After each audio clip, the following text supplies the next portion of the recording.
Então vamos lá. Para ganhar um pouco de espaço, nós estamos falando do movimento de caixa. O movimento de caixa ele tem alguns campos, tem os seus campos principais. O que é isso? Quando você tem o movimento de caixa, que é a ferramenta onde você registra entradas e onde você registra saídas, tem alguns campos importantes que não pode faltar. Alguns deles, vamos lá. Primeiro, a data. Se você pagar o aluguel da sua casa, você tem que registrar a data que foi paga. Ah, mas o meu aluguel é pago todo dia 10. Beleza, sem nenhum problema. Mas vai que cai no final de semana. Então tem que pagar na segunda-feira, lá no dia 11, no dia 12, tem um feriado, dia 13, tem um feriado prolongado, dia 14, dia 15. Então tem que ser registrado a data que está acontecendo aquele movimento. Por isso que chama movimento de caixa. É onde será anotado toda vez que tiver uma movimentação de dinheiro. E a movimentação de dinheiro é entradas e saídas.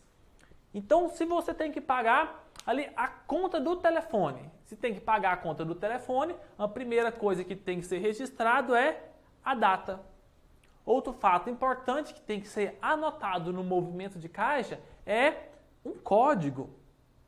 Podemos chamar isso daqui de código, podemos chamar isso daqui de número do documento, podemos chamar isso daqui de número da nota fiscal, podemos chamar de diversas coisas. Porém, o que vale mesmo é você ter um código. Esse código vai mostrar realmente qual é aquela parcela. Exemplo, você fez uma compra, comprou um sofá. Tem algumas empresas que ainda vendem no carnê.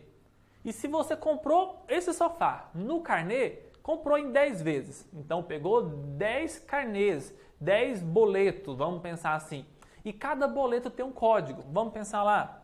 O primeiro boleto, 01-3540-0013001. Então esse daqui é o código daquele boleto que você pagou, da primeira. Aí o segundo vai repetir a mesma coisa, lá na frente vai vir 02. O terceiro mês, o terceiro boleto, vai vir o código e lá no final vai colocar 03. Esse é um exemplo, esse código pode vir no começo, no meio, no fim.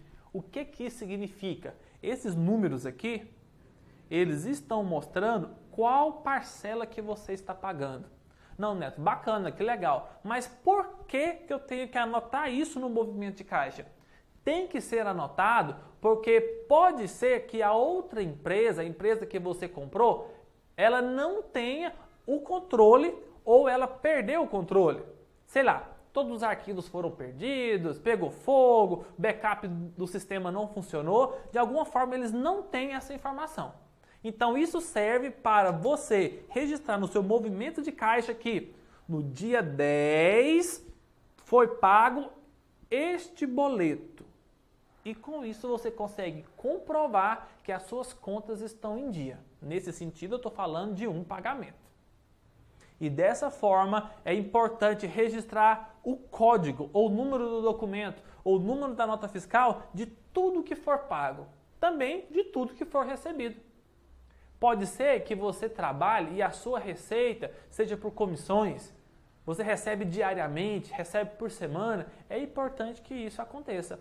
Certo, mas eu recebo por mês. Então que código que eu coloco? Você pode simplesmente colocar o código daquele seu salário. Um exemplo, então se você recebeu em junho, você pode muito bem colocar lá junho e o ano que você recebeu. Isso daqui já é um código.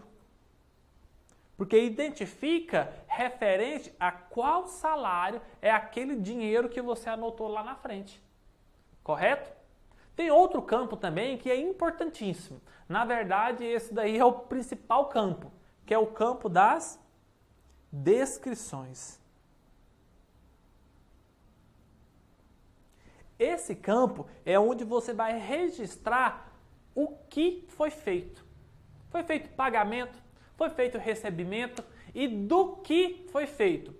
Foi feito o pagamento do boleto da internet.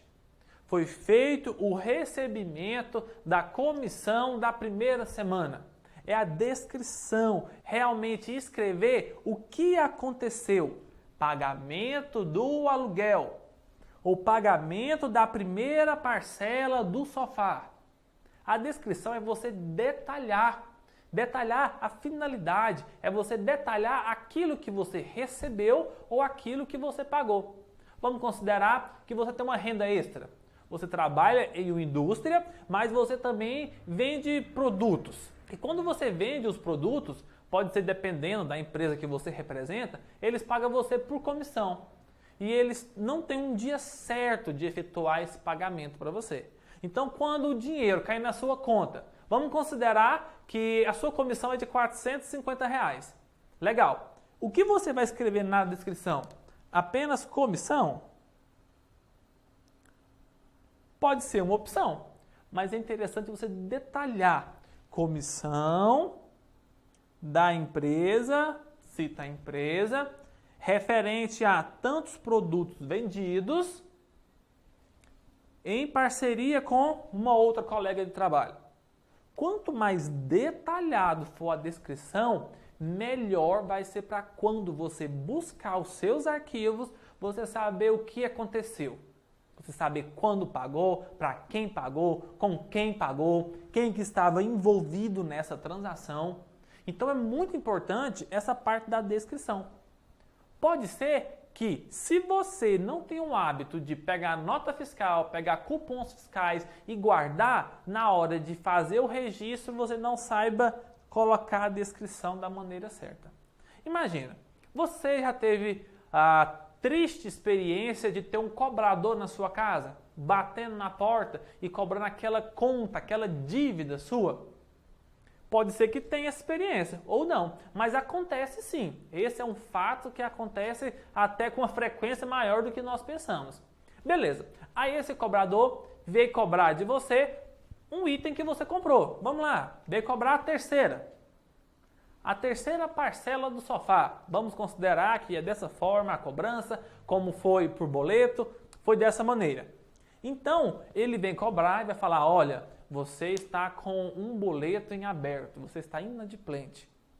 E você puxa na memória e fala, mas eu nunca atrasei, isso nunca aconteceu. E ele continua forçando com você. Não, no nosso sistema consta que você não efetuou o pagamento. E você discutindo com ele, não senhor, foi feito o pagamento, e você falando, e ele vai e pergunta para você, então me mostre o comprovante. Será que você vai ter condição de mostrar o comprovante? Se sim, bacana, beleza. Se não, como que você vai conseguir provar? Ou como que você vai conseguir pelo menos ter um norte para você procurar o dia ou onde você colocou o comprovante? Resposta, movimento de caixa. O movimento de caixa vai permitir com que você vá lá na descrição, veja direitinho como que foi aquela negociação, aquele pagamento, aquele dinheiro que entrou. Você vai conseguir identificar qual é o código, o número do documento, o número da nota fiscal e, logicamente, você também vai conseguir identificar a data que aquele movimento aconteceu. Aqui no nosso exemplo, vai ser a data do pagamento do terceiro boleto do sofá que você comprou. Estou dando exemplo de boleto, mas se você compra no cartão, principalmente no cartão, tem que ser registrado isso daqui. Porque quando chega a fatura, está tudo misturado no sentido de foi somando pequenos valores e chegou no total do valor da fatura. É importante com que você tenha anotado, tenha a sua descrição em determinado lugar para não ter problema e para não confundir na hora que chegar a fatura do seu cartão. Temos 3. Agora vamos ver o quarto. Outro campo importante que tem que ter no movimento de caixa.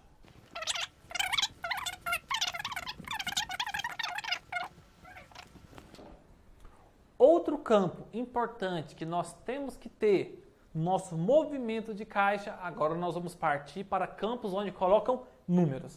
Com certeza é o campo de entrada. Geralmente, quando é empresário, ele confunde com entrada de mercadoria. Mas não é. Aqui é entrada de dinheiro.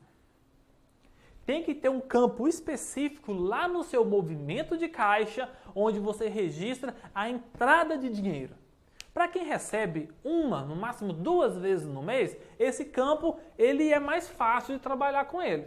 Porque em 30 dias você vai anotar ele uma, no máximo 2 vezes. Mas pessoas que recebem todos os dias alguma comissão, faz venda todos os dias, toda semana recebe um valor, pega adiantamento, pega vale. Então, por isso que tem o campo entrada. As entradas é onde tem que ser anotado todo o dinheiro que vem na sua mão. Ah, mas é o dinheiro que eu ganho? Todo tipo de dinheiro que vem na sua mão. Você pegou dinheiro emprestado? Registra. Achou dinheiro? Registra. Isso é importante que ocorra.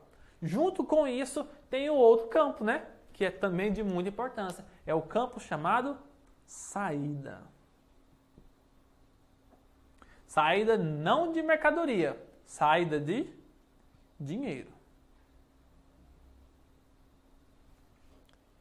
E é interessante, quando nós falamos de gestão financeira pessoal, qual é o campo que mais vai ter movimento? Com certeza, vai ser a saída. Porque, exemplo, seu salário é R$ 2.500 por mês. E quando você for gastar, você vai gastar apenas uma vez R$ 2.500? Dificilmente. Você vai gastar R$ 10, R$ 100, R$ 300, 50 centavos, 80 centavos, R$ 1.500. Então sempre vai haver a necessidade de você estar registrando cada item da sua saída. Isso daqui é importantíssimo. Às vezes, o campo entrada é um campo que você nunca vai esquecer, nunca vai se confundir. Mas o campo saída tem que ter uma atenção maior. Porque é muito fácil de esquecer de anotar o que você gastou durante o dia. Não se preocupe. No começo vai ser difícil. No começo você vai esquecer, não vai lembrar. Mas nós temos que começar o quanto antes.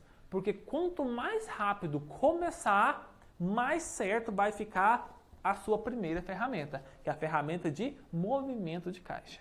Então temos que ter o campo de entrada e o campo de saída e ter o controle e ter o hábito, ter a cultura de registrar tudo o que está acontecendo.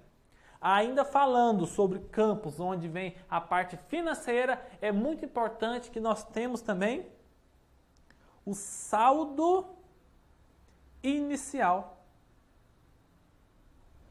Ou então que nós temos apenas a palavra chamada saldo anterior. Esse saldo anterior é o valor de dinheiro que você terminou o mês, ou é o valor de dinheiro que você terminou o dia. Uma sugestão, vamos trabalhar as finanças pessoais por mês. Vamos pegar um exemplo, faz de conta que nós estamos no mês de junho. E no mês de junho, hoje é 1º de junho, e você vai iniciar o controle no movimento de caixa no dia 1º de junho. No dia 1º de junho, você com certeza deve ter algum dinheiro, tomara que tenha, né? Se tiver algum dinheiro no bolso que sobrou do salário anterior, que mudou de um mês para o outro, você tem que anotar aqui. Exemplo, o seu salário é R$ 2.500. E no mês de maio você recebeu esse valor.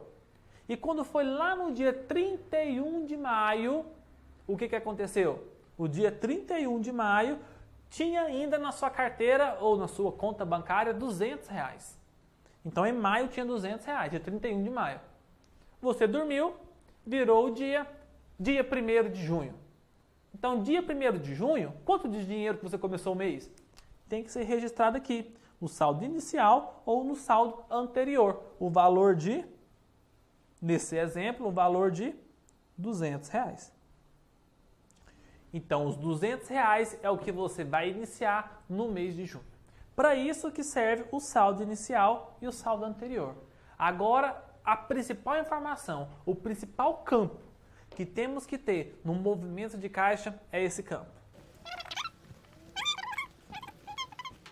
O principal campo que é utilizado no movimento de caixa é o campo chamado saldo. É aqui onde está o objetivo do movimento de caixa. É identificar se o meu mês ele fechou positivo ou se o meu mês ele fechou negativo.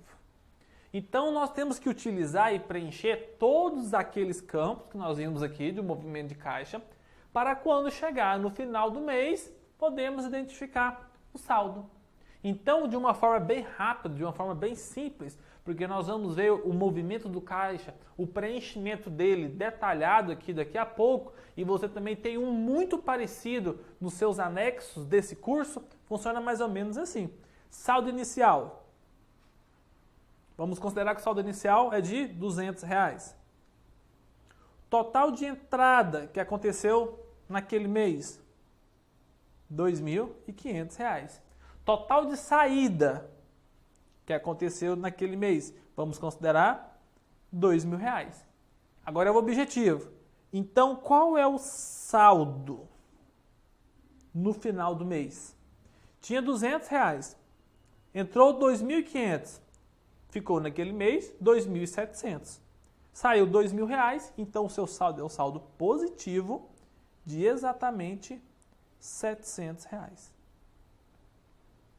A partir dessa informação é onde você vai ter o seu controle financeiro e por meio dela que você vai tomar decisões, montar planejamentos, definir metas, realizar sonhos com base em informações. Tem uma frase que eu gosto muito. Não existe estratégias sem números. Não existe metas sem números. Não existe objetivo, conquista, sucesso, se não for com base em números. Então, com o saldo é onde nós vamos identificar como está a situação financeira de cada mês. Aqui o exemplo foi mês, mas você pode fazer também semanal. A orientação é que seja feito em mês. Então, esse é o movimento de caixa. O movimento de caixa é a primeira ferramenta de controle financeiro que nós temos que ter. Vamos para a próxima?